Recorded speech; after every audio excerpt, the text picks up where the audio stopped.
When we left off last, Connor and Avon had just gotten into kind of a fight. Connor was upset because he went to go buy gummy bears because Avon liked them, and a kid was filming him and making fun of him, and they got into just a fight about whether or not they were disabled. And it ended with Connor kind of storming out. So we'll see what happens next. I totally avoided Connor the next day at school. Actually, I didn't have to avoid him because I didn't see him or hear him anywhere. I wondered if he had meant it when he said he was never going to school again. So it was just another day with everyone staring at me but nobody talking to me. Another day of eating lunch in the stupid bathroom. I didn't even want to see Zion and have to explain anything to him. I couldn't wait for the school to end. I nearly ran to the bus when it was over. As soon as I got home, I sat down at my desk. I browsed through several of my most recent blog posts. There were no comments from Emily, no comments from Kayla, no comments from any of my old friends. My old world had moved on without me. So I typed my next post, and here's what it said. I know I totally make light of not having arms. I mean, what good does it do to complain about it all the time? This is my life, and I can't change it. No arm transplant could be done. I am who I am, and it's all I've ever known, and it's all I will know. No big deal. I'm sure you're thinking, yeah, but come on, not having arms really must be awful at times. And yeah, not having arms does suck at times. A lot of what stinks about not having arms are the little things. The things most people take for granted because they have arms. So here it is, 20 worst things about not having arms. 1. No smacking people, no matter how badly I might want to. I don't think stomping their toes provides quite the same effect. 2. No boxing matches. If I had arms, I think I'd want to be a professional boxer. 3. Doing my hair is difficult. I would love to try some styles I can't do, like a cool fishtail or a dramatic updo. And I read the term dramatic updo in a magazine once. 4, everything takes longer. 5, no basketball. 6, no shaking hands with people when I meet them. I would make sure I always had a firm handshake. Then again, I don't have to worry about having sweaty palms. 7, using large tools like chainsaws and weed whackers is likely out for me, and I kind of wanted to use them. I know the instructions say not to operate if you're under a certain age, but they should probably say do not operate if you don't have arms. 8, strappy tank tops and dresses don't look right on me. A mannequin, arms, they don't really help either. 9, reaching things on the top shelf is impossible. 10, my back hurts because it's hard to exercise your back muscles without arms. 11, my feet get sore. I think I have arthritis already. Feet aren't meant to be used the way I use them day after day, all day long. Well, unless you're an ape. 12, non-handicapped people using the handicapped stalls in the bathroom because I need extra room. 13, no pushing a heavy wheelbarrow. I'm sure one day I'll be mad about this, though it hasn't happened yet. 14, splinters are a real pain. 15, no hand or arm massages. I hear they feel super good. 16, it's hard to keep my balance. 17, it's harder to do, well, everything. 18, no wiping away my friends' tears when they're upset. 19, no hugging him to make him feel better. 20, no reaching out for him when he walks out the door. The sky was already turning pink as I lay on my bed. My chest felt like my giant saguaro cactus was sitting on top of it. I heard the front door open and shut, and then a second later Mom burst into my room. I have the greatest idea, she blurted out before she saw my face, and then she stopped and said, Honey, what's wrong? She rushed to the bed and sat down next to me. I frowned. Nothing. Nothing has been wrong for 2 days. Now you have to tell me what nothing is. She kind of demanded it. My eyes filled with tears. When Connor was here yesterday, he called me disabled.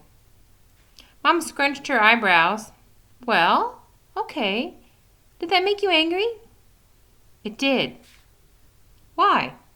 Because I said, as I was trying to hold back my tears, that I know I am, and I don't need other people telling me that I am, and I don't want people telling me what I can or can't do.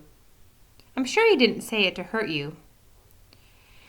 I don't ever want to be seen as just a disabled person, I said. I don't want to be just Ava Green, the girl with no arms. I don't want to be labeled like that. I think Connor would be the last person to label you like that. You shouldn't get so offended if someone calls you disabled, Avon. You do have extra challenges that others don't. It does take you longer to do most tasks. Your movements are limited. There's a big difference between saying you're disabled and saying you're incapable. Well, he tried to say that I was incapable of becoming an astronaut. She laughed and stood up at the bed and faced me. I think it would be extra challenging for you, but I don't think it would be impossible. Not with robotic arms and all the cool tools they have at NASA. She did a robotic dance to show off what I assumed were some ridiculous robot arms, and she thought it might make me laugh. Actually, Mom said, I don't think anything is impossible for you, Avon. And she continued her robot display. I smiled and then remembered I was angry. If you're trying to make me laugh, it's not going to work, I scowled. Connor thinks everything's impossible for him, and he's all mad about it, so he tried to act like everything's impossible for me, too. He's being a big baby and feeling sorry for himself.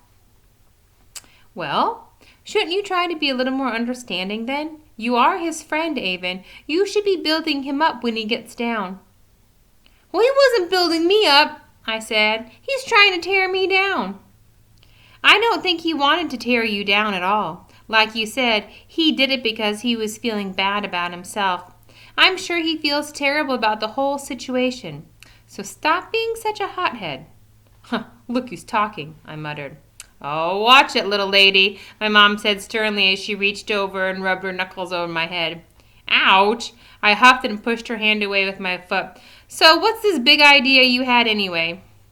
She looked excited again as she remembered what she had burst in here to tell me in the first place.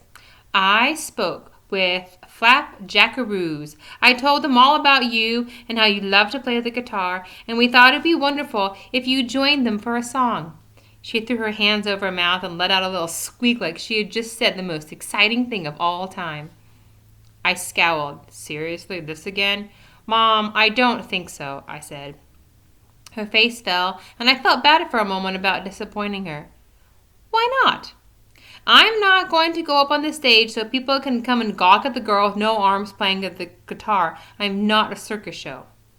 Mom's face was instantly furious. Avon! She looked appalled at what I had said, and I immediately felt guilty for having said it. How can you say that? I wanted you to join them for a song because of how proud I am to have you for my daughter, because I want everyone to see how amazing you are, not because I want to make a spectacle of you. What's the matter?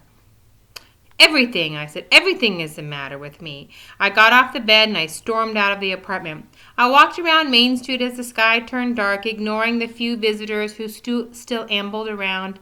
I didn't want to go home. I kicked the dirt and huffed and sulked as I wandered aimlessly. I sulked about my fight with Connor. I sulked about hating school. I sulked about missing my old school and friends, but mostly I sulked because Connor was right. I was disabled, and no one would ever see me as anything else. I would never be able to do all the things everyone else could do. I would never be able to be a surgeon or an astronaut or an actress, no matter how angrily I proclaimed that I could be. I stopped when I saw Spaghetti and pressed my head to his. You're the only one who understands me, I whispered to the llama. I continued walking around until I got to an old wagon that sat in the corner of the park. I climbed into it and sat down. I stayed there all through dinner until Dad walked up and got onto the wagon with me. Mom's worried about you, he said. She saved you a plate of spaghetti. I humphed as dramatically as I could. I'm not in the mood for spaghetti. Well, me neither, he agreed. You know, she didn't even remove his fur. Gross. Do I have a llama hair in my tooth? Dad pushed his lips against and leaned about from my inch to show me his teeth. And finally I got the joke. Spaghetti, our llama. I said. I happen to know he's right over there in the petting zoo, and he was not the main entree at dinner. Your jokes are getting bad, Dad. He sat next to me quietly for a long time, and I could almost hear his mind working, trying to come up with something to talk about. And finally he said, I heard soccer tryouts are the day after tomorrow. Oh, you heard soccer tryouts are the day after tomorrow? Yes. Well, I heard after I called the school several times and put the date on my calendar a few weeks ago, and then called again today to make sure it was still correct, and then put the reminder in my phone. I'm not going to try out for soccer, Dad. Oh, I don't think you should try out. No way. I just thought I'd mention it to you so you would know to avoid the tryouts. I wouldn't want you to accidentally stumble into a soccer tryout and accidentally make it onto the team or anything like that, because that would be awful, he said. I frowned as hard as I could beside him. I wasn't going to let him destroy my terrible mood. It sure is a beautiful night, he said. Look at those stars. I looked up. What stars? You can't see any stars in this stupid city. Look right over there, and he pointed to the sky. I see one right there. I rolled my eyes and said, That's a planet, Dad, not a star. Oh, yeah? I think you're right. I think it's Jupiter. I think so. I turned my head to another light in the sky and said, That might be Venus. Dad looked at me, and he said slowly, What's wrong, Sheebs? I sighed and bit my lip. I just feel so messed up right now. I wish my life were simple like everyone else's. Do you think... I bit down harder on my lip, trying to keep it from quivering. Do I think what, honey? Do you think it would have taken 2 years for someone to adopt me if I had had arms? I think it would have taken about 2 seconds for someone to adopt you if we hadn't found you sooner, arms or no arms. You were our daughter, and you were just waiting for us, and that is all there is to it. I just wish I was like everyone else. He stared at me for a while. That's a terrible thought.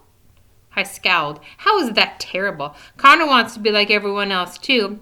I tried my best to keep the tears from spilling out by not blinking. And so do I.